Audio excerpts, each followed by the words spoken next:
Welcome everybody to my latest video. Last week I did a video on institutional racism at the heart of Lloyd's Bank.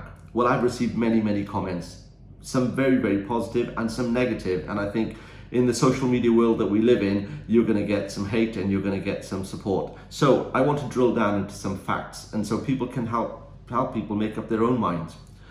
This is an article in the Guardian newspaper where Lloyds themselves have now admitted that they pay their black staff 20% less than their white peers for the same job. This is a really worrying statistic, and it also goes to support the narrative that there is institutional racism at the heart of Lloyds Bank. A second statistic is that less than one person out of every 100 senior managers is from the BAME community.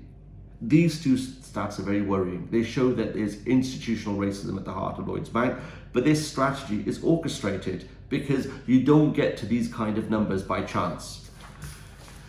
The irony is probably not lost on all of us, because this, a black horse, for all the virtue signaling that this represents, this is their trademark.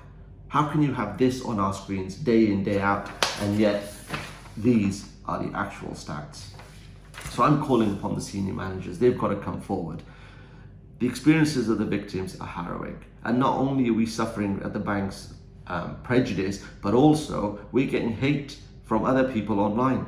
So the bank has got to take responsibility, not just for its commercial actions, but also its actions to the wider society. The world has changed. Lloyds Bank needs to recognize its failures and its shortcoming, and it needs to come forward. It needs to make a change in the bank immediately and not just virtue signaling. We want to see a change, not just for me, not just for BAME business, but for business in the UK in its entirety. The bank has to recognize that we are going through a deep depression right now, and the Chancellor of this country is somebody that looks just like me.